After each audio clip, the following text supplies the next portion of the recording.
So our next presentation is scheduled from 2:45 to 3:30. It is CBD fertility and cover crop management research trial updates with Dr. David Suchoff of North Carolina State University. Dr. David Suchoff is an assistant professor and alternative crops extension specialist at North Carolina State University. David is also the director of the Hemp Research Consortium, which is designed to align research-intensive and land-grant universities' research efforts with the hemp industry. Dr. Suchoff's presentation will cover research from 2 floral hemp field trials. The first was an investigation of the pollen sensitivity and potential agronomic benefits of triploid floral hemp compared to common diploids. The second trial investigated the use of fall-planted legume cover crops as a nitrogen fertilizer alternative for floral hemp grown in bare ground and plasticulture systems. So David, you can share your screen whenever you're ready. Good afternoon, everybody. Catherine, thank you so much for that introduction. As she said, my name is David Suchoff. I'm faculty here in the Department of Crop and Soil Sciences at NC State. And believe it or not, here in North Carolina, it is 85 degrees today. And I know that you all in Vermont are probably experiencing some winter weather. 85 is not normal for us here in North Carolina in February. This is pretty extreme. So, maybe we can move some of this heat up to y'all and keep you a little bit warmer. We have been doing hemp research now for about 4-ish years, and we do applied agronomic research. So we're really looking to conduct field trials that meet our stakeholder needs and address some of the larger challenges that our stakeholders have. We initially focused quite heavily on floral hemp research for CBD production, since that's where the industry was. But kind of as was mentioned a little bit earlier, that industry has really taken quite a steep nosedive. The fact of the matter is that this year really represents kind of the last year of us doing a significant amount of floral hemp research in our program. We're really shifting more towards fiber hemp, given both that we're seeing a lot of interest from farmers here in North Carolina, but we're also seeing a lot of pretty significant industries popping up around fiber hemp. And so the trials that I'll be talking about today, one is a leguminous cover crop study that was part of my master's student Alyssa Hawker's thesis. She's currently writing that up. So these are 2 years of data. And then the other one is investigating these new triploid floral hemp varieties. This is work that was conducted through the FAR Hemp Research Consortium that Catherine had mentioned. So the consortium itself is comprised of 3 academic institutions. It's NC State, Cornell, and the University of Kentucky. And then we have 10 industry members. For this polyploidy study, though, this was a study that was funded partially by Oregon CBD, which is a member of the consortium, and then also matched by FAR itself. Now, as I said, I don't necessarily think this is going to take the full 45 minutes or however long I have. So, please feel free to put some photos, I'm seeing that chat in that comment in the chat. Thank you, John. Put any questions you have in the chat. I'd be more than happy to address them. If I go over something too quickly, please stop me. I'd be more than happy to kind of either reiterate or speak a little bit more on whatever topic I may have brushed over. So, when we first started doing work with floral hemp at NC State, we were trying to kind of address some of the low-hanging fruit, a lot of the questions that farmers had, right? Which variety do I grow? When do I harvest it? And then how do I fertilize it? And in fact, we presented some of these data, I think last year or the year before at this same conference, which was to really establish some nitrogen and potassium fertility recommendations for floral hemp in CBD hemp, right? And, we generated some very good data out of those trials. And what we found, at least in North Carolina, is that potassium is not really a limiting factor in the soils that we investigated. It didn't have any big appreciable impacts, both in terms of biomass and cannabinoid production. But what we do see is that obviously nitrogen has a big impact. And so what we're looking at here is a drone photo from one of our trials. The left rectangle is our nitrogen trials. That's where the N is. And then the right is the potassium. And you can certainly almost pick out which plots in the nitrogen trial received no nitrogen. And we developed nitrogen recommendations, and then we wanted to move quickly to the next step, which is, okay, we know how much nitrogen these crops require. How can we meet these in a more sustainable fashion? And that's kind of where these trials came in. And John, I see your question. What are our starting soil organic matter levels? Here in the Southeast, our soil organic levels are very, very low. We are traditionally less than 1%. And that's due to a number of reasons. One, we have a very, very long history of pretty aggressive cropping systems where we have lost a lot of that A horizon in our soils. But two, we are in a very warm, wet climate in which it is very, very difficult to increase your organic matter in your soils, regardless of the types of practices you're doing. You know, as I said, it's 85 degrees out in February, and so that is very conducive to that mineralization and breakdown of organic matter. And so this photo right here actually was taken in the Sandhills, which is a part of our state which has very, very deep sands, as the name suggests. And we're talking about, you know, 0.3% organic matter, very, very low. And so even when we're growing leguminous crops, say, soybean in one summer, we will not have any of that nitrogen the next season. Or to be quite honest, there's going to be very little left over if we were to plant something in the fall. And so farmers really have to rely on external inputs for their nitrogen, whether that be conventional or organic nitrogen sources, or potentially looking into leguminous cover crops. So that kind of leads us into this next this trial. And we wanted to look at a few of the more commonly grown leguminous cover crops in the state. And so the overall goals here were to assess these three leguminous cover crops, which were Austrian winter pea, crimson clover, and hairy vetch. And we wanted to look at using these as a full or a partial nitrogen replacement for floral hemp produced here in our state. And we also wanted to look at these, or using these cover crops, in both a plasticulture system, so that's one where we've got a plastic mulch as well as drip irrigation, and in a bare ground system where we're only using drip. And the reason we wanted to look into this is because we have a lot of farmers that will do one or the other. So tobacco is a very common crop grown in our state, though we're seeing a lot of transition out of that. That is a crop that is traditionally grown in a bare ground system. And we see, or at least saw, a lot of farmers who were growing tobacco were also growing floral hemp, and they were using this bare ground system. So we at least wanted to generate some useful data for them. Now, as I mentioned, we worked on these trials over 2 years. So in 2021, we did these out in Kinston and Clinton. I know that those locations probably aren't going to mean a whole lot to you all up in Vermont, but this is out in the kind of eastern third of North Carolina, which is referred to as the coastal plain.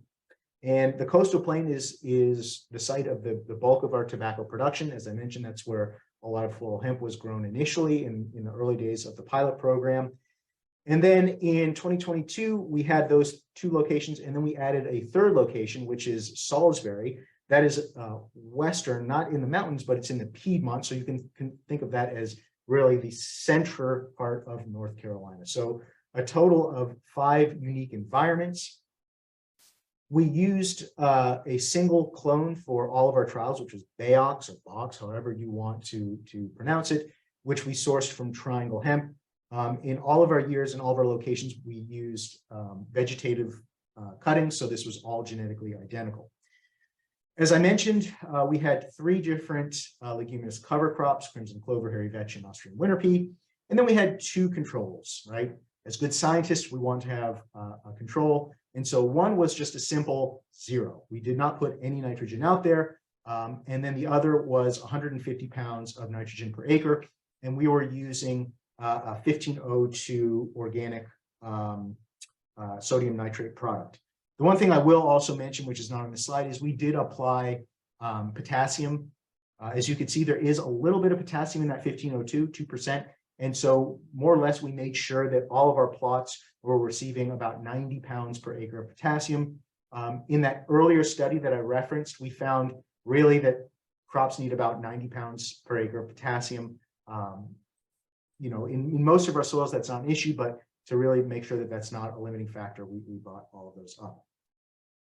Now, we collected a lot of data, and I'll be quite honest, I'm not going to go over much of this. I'm going to spend a lot more time talking about that triploid study.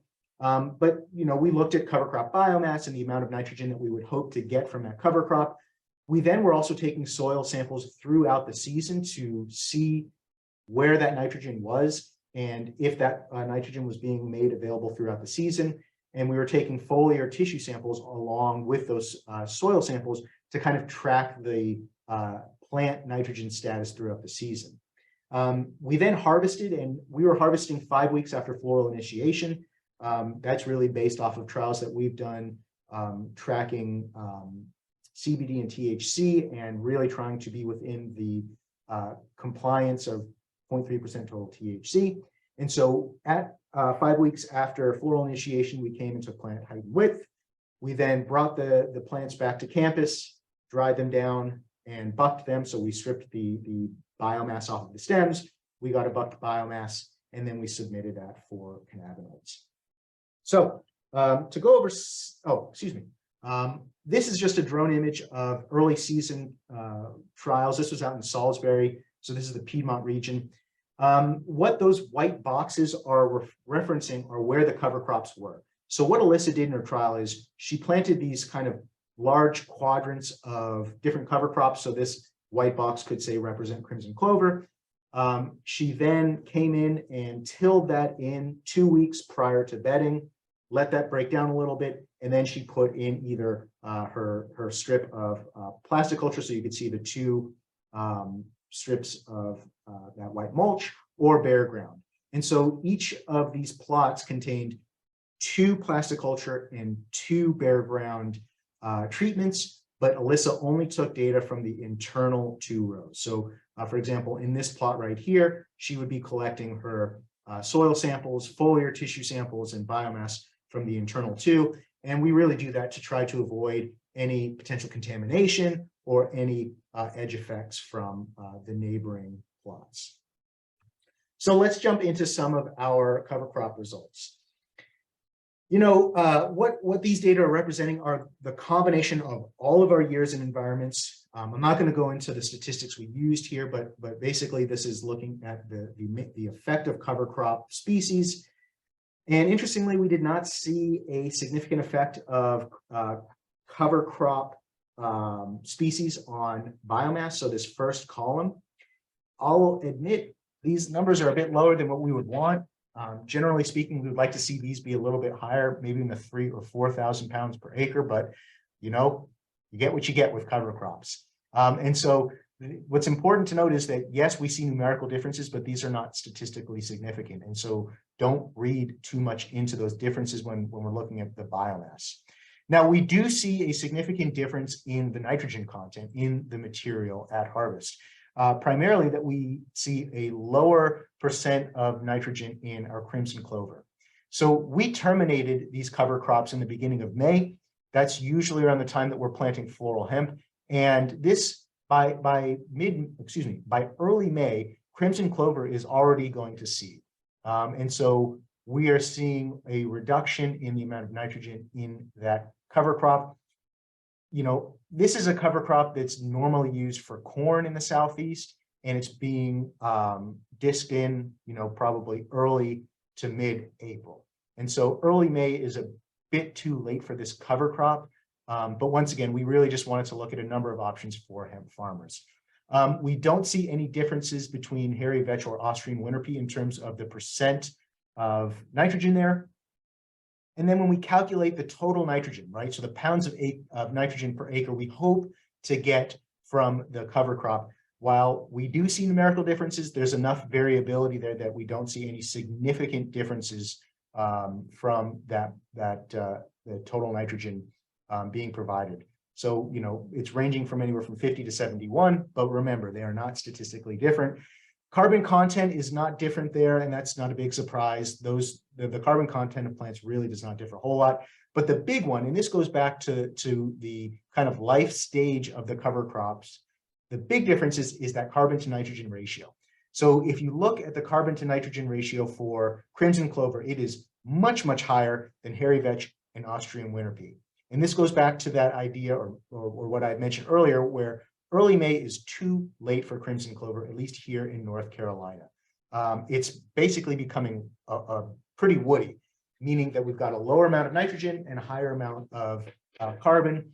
And the carbon to nitrogen ratio is very, very important when we start to think about mineralization of the nitrogen in that cover crop and how quickly it is made available to plants. So if you have a very high carbon to nitrogen ratio in any plant material that's being put into the soil, not only is it going to take a lot longer for the nitrogen that's in that material to be made available to the crop or mineralized, but oftentimes we can see that it can lock up nitrogen that's already in the soil.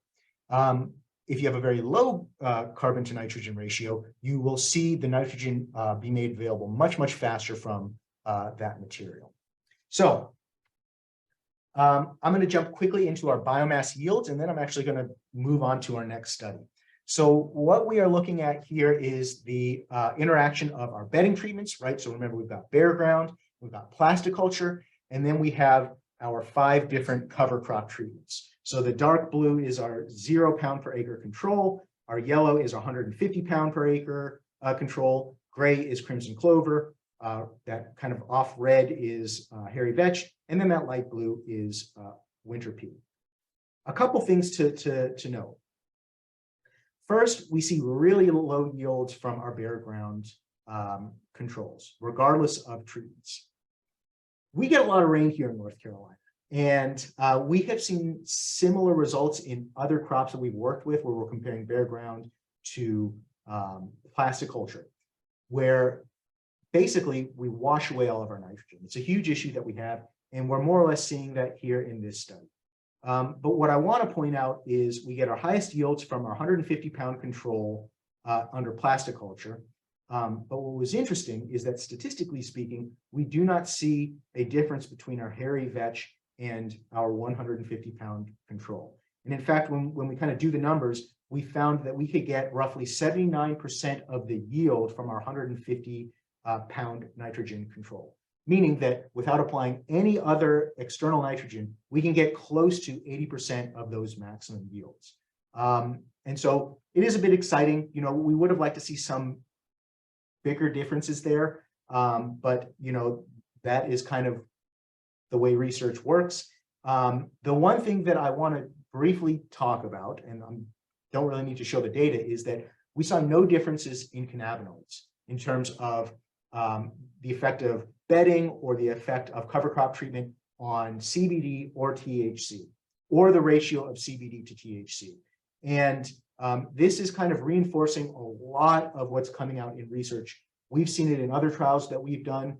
Folks at Cornell have seen it. Folks in Florida and Madison, Wisconsin have also showed the same thing. And what we are really kind of all kind of agreeing on is that cultural practices do not affect CBD or THC or the CBD to THC ratios. CBD and THC production in chemotype 3, which is what we call hemp, is really driven by genetics and by the time of harvest. And that whatever we're doing culturally, meaning fertilization, water application, pruning, plant spacing, they do not have an appreciable effect on CBD or THC or the CBD to THC ratio. They are very, very strongly regulated by genetics and when you harvest the crop. And we're seeing this over and over and over again in the literature. Early on, a lot of people were saying, oh, if you do this, you can increase your CBD content and reduce your THC. If you do this, you can increase your THC and reduce your CBD. And that's just not true. Based on all of the data that we've seen in our program and that continues to be published, it is very much driven by genetics and when you harvest the crop. Okay, So I want to shift gears completely and talk a little bit about these polyploidy studies that we have been doing. These are also trials that we conducted over 2021 and 2022. And really, we wanted to start to look at these new triploid hemp varieties that were being developed. Folks like Oregon CBD, a pretty well-known hemp company, but others were starting to develop triploids. Now, what are triploids? Well, first, it's important to understand that hemp is a diploid, meaning it has two sets of chromosomes. You and I are diploids, right? We get one set of chromosomes from mom and one set of chromosomes from dad. Hemp is exactly the same. It gets one set from the female parent and one set from the male parent. Triploids have three sets of chromosomes. And you may ask, well, how do they do that? Well, there's some complicated breeding, but triploids are not new in plant breeding. In fact, if you've ever eaten or grown a seedless watermelon, you have eaten or grown a triploid. Many, many years ago, breeders realized there are a number of agronomic benefits to growing plants that have three sets of chromosomes, and sometimes even more sets of chromosomes, I should say. And one of the main benefits is that triploids are pollen insensitive. They do not produce seed, or they produce immature seed. So for the example of a seedless watermelon, you have a plant that is a triploid, meaning it's going to be insensitive to pollen. It'll produce a fruit, but it will not produce seed. And hemp companies, knowing that, we may down the line see some issues, and in fact, we have out west where one farmer is growing floral hemp, which is an all-female crop, which we do not want pollinated, and their neighbor may be growing grain or fiber. There can be issues, and we've already seen litigations in, I think, Oregon and Washington, where pollen from a neighbor's field wafted over on the wind or via wind and pollinated that floral hemp crop. And there's been some research, though honestly not a whole lot, showing that pollination can affect biomass production and cannabinoid production. Not a lot of data out there, but a lot of it's just been anecdotal. And so one way to try and avoid this, since we can't really stop pollen production in a grain crop, is to try and make floral hemp pollen insensitive. So that's where these triploids are coming from. And so one of the other selling points, at least by some of these breeding companies, which had not yet really been backed by research, was that there were added agronomic benefits to triploids.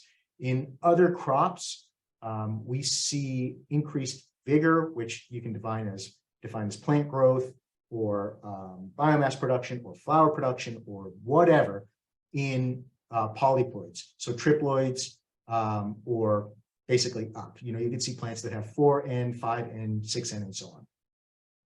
So with all of that said, we had three major goals for this research. The first was really to assess triploids for seed production in an environment where there is pollen. So really trying to put this to the test, are triploids truly pollen insensitive? Do they produce seed? The next was to improve our understanding of the effects of seed production on floral hemp, yield and quality, right? As I mentioned, there's been one or two studies, but there's not a lot. And most of the time, it's just anecdotal evidence where they say, yes, we see a decline in yield or cannabinoids, but it hasn't really been verified with a lot of data. And then the third was to really determine if there are any added agronomic benefits in floral hemp when we're growing it in an environment without pollen, right? So if we're growing it indoors or in an environment where we just know we're not going to have pollen, are there really any benefits to triploids? So as I mentioned, this was work that was done through the Hemp Research Consortium. So we had 3 different states working on this over the past 2 years. We had my program here in North Carolina, we had Bob Pierce in Kentucky, and then Larry Smart up in New York at Cornell. Now, in each state, we had 2 different environments. We had a pollen-free environment, and we had a pollen challenge environment. In our pollen-free environment, we put these different varieties out where we were doing our floral hemp variety trials at the time. So we knew that there was no pollen around. We also knew that there were no farmers anywhere near that were growing any grain or fiber. For the pollen challenge, what we did is we either planted those varieties within our grain or dual purpose studies, or we simply just planted borders of grain and fiber around our floral hemp study or I should say for this study. And so what we have here is an image. This was taken in North Carolina. You can see the floral hemp, which is planted in plasticulture. And then we just drilled grain and fiber, just a nice mixture all around. So we had pollen right there in the field. Now, in terms of the cultivars that we looked at, we had 2 cultivars that were shared among all 3 states, which were Lifter and White CBG. Lifter is a CBD dominant cultivar. White CBG, as the name suggests, is a CBG dominant cultivar. And then in New York and North Carolina, we had an additional cultivar, which was Sour Sugar Haze. For today, I'm only going to focus on results from Lifter and White CBG since they were shared among the 3 states. Furthermore, I'm only going to be sharing results from year 1. We are still crunching the numbers from year 2. In fact, we're still waiting for the cannabinoid results from year 2. Now, what was really unique about this study is that we had Lifter and White CBG both in their diploid and in their triploid state, meaning we had Lifter 2N and Lifter 3N, White CBG 2N and White CBG 3N. And so that really allowed us to tease apart the effects of cultivar as well as ploidy, right? 2N diploid versus triploid in these trials. We once again took a lot of data. I'm not going to go over all of that. We will talk about seed production. We'll talk a little bit about yield, and we'll talk a little bit about cannabinoids. So let's jump right into the big one, seed production. Well, the first good news is that in pollen-free environments, we don't have any seed, which is always nice to see. You hope not to find any seed. And so in these figures on the right, you see that there are no bars, and that's because we didn't see any seed production. Now, in our pollen challenge locations, we did see significant seed production, but what's important to note is that we did see seed production in our triploids, though it's roughly 10% of what we saw in our diploids. And so to kind of visualize that, what I have in the photo on the right are seed that we cleaned and out of individual plants. So the seed in the baggie came from White CBG diploid, right? So that's pollen sensitive. And then on the right is White CBG triploid. So that should be pollen insensitive, but we do see seed production there. And so it's somewhat unfortunate that they use the name seedless in a lot of these triploids because they're not exactly true. We do see seed production, albeit 10% of what we see from diploids. And it's also in a very extreme pollen pressure environment, right? We are actively putting pollen in that field. But nonetheless, we do see seed production. Now, I will say that the majority of the seeds that we found were immature. And I like to kind of harken back to seedless watermelon, right? How many times have you cut open a seedless watermelon and you still see those kind of white immature seeds? That's probably what we're seeing here too. We did find mature seed, and we're actually doing research right now where we're figuring out what exactly are the genetics. What's the ploidy level of the seed being developed in these triploids? Because from a genetic standpoint, it doesn't make a whole lot of sense. And so that's something that we should, maybe I'll present on next year once we have those data. So the takeaway here is we do get seed production in triploids, but it is much, much lower than what we would get from diploids. Okay. Let's look at stripped biomass. So what we're looking at here is stripped biomass, and this actually includes the weight of seeds. So remember that for the time being. We have a significant effect of cultivar here. Honestly, that's not that important. It's kind of like comparing apples to oranges. Yes, cultivars can differ in terms of the amount of biomass they produce. But what I really want you all to focus on is this interaction of ploidy and pollen. So this left box is our pollen challenge environment, and the right is our pollen-free environment. In our pollen-free environment, we saw no significant differences when comparing diploids to triploids, meaning we did not have any agronomic benefit from our triploids in terms of the amount of biomass they produced when compared to diploids if there's no pollen there.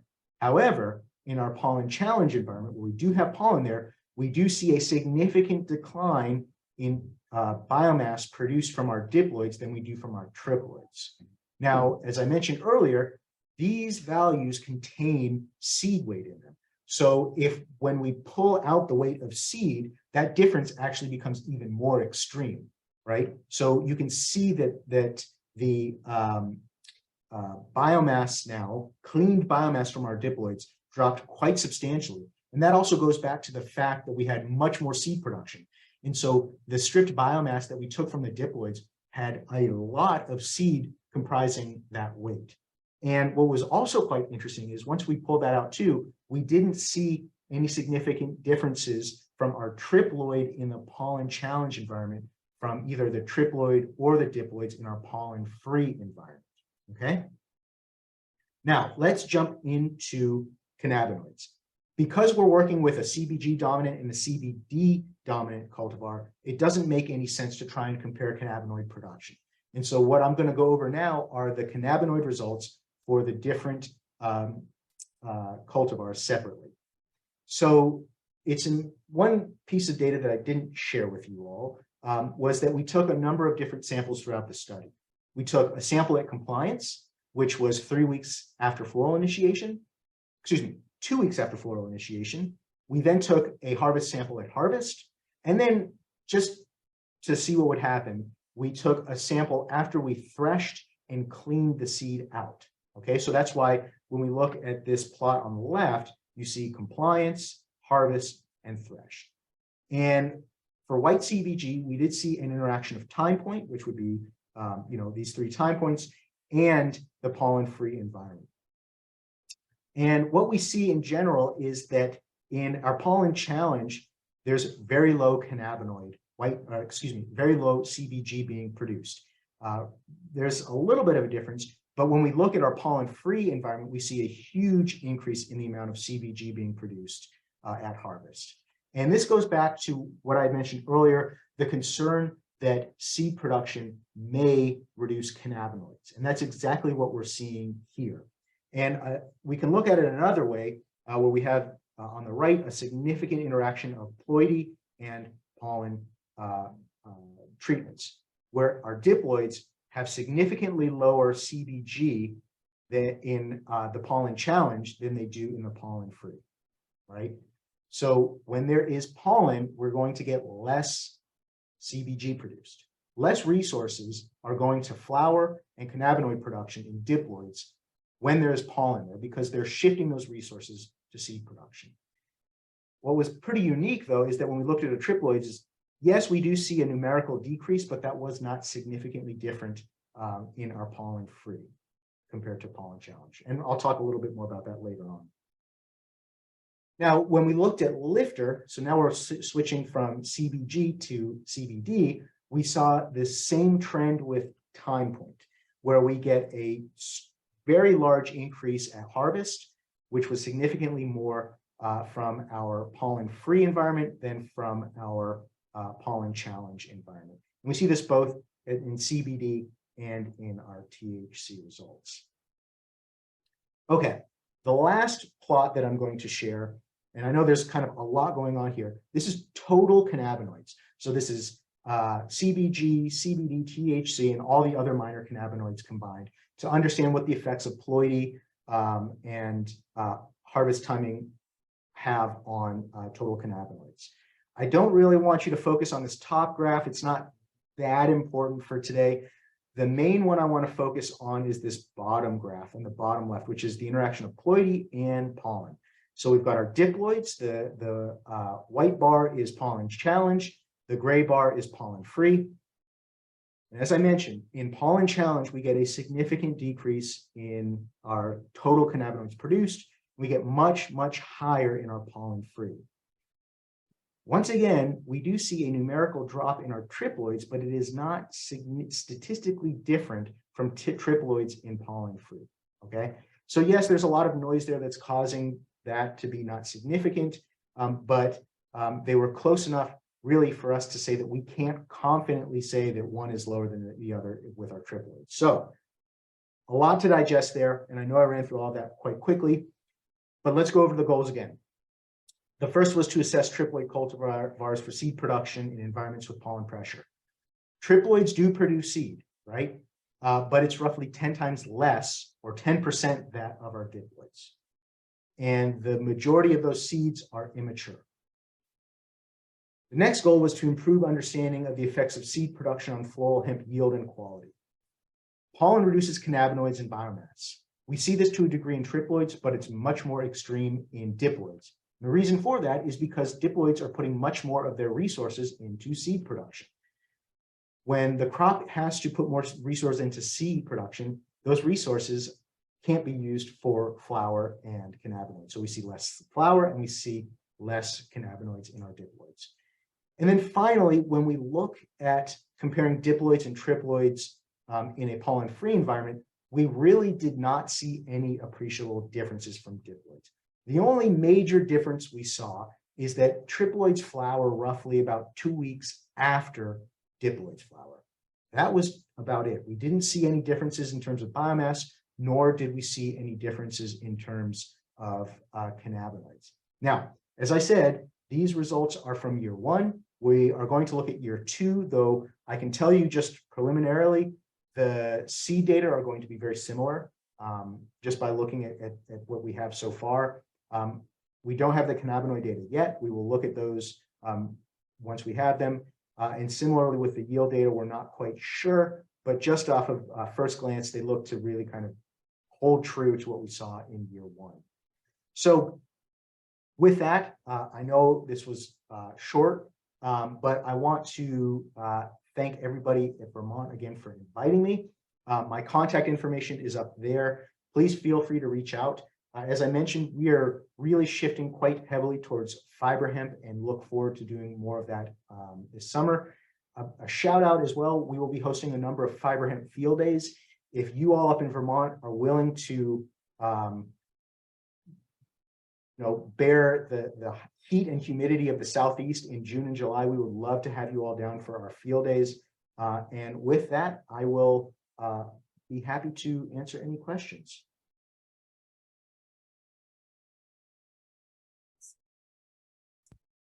Thank you, David. We have a couple questions in the chat now. If anyone has additional questions, please put them in. One question was from John. He was asking, what are your starting soil organic matter levels?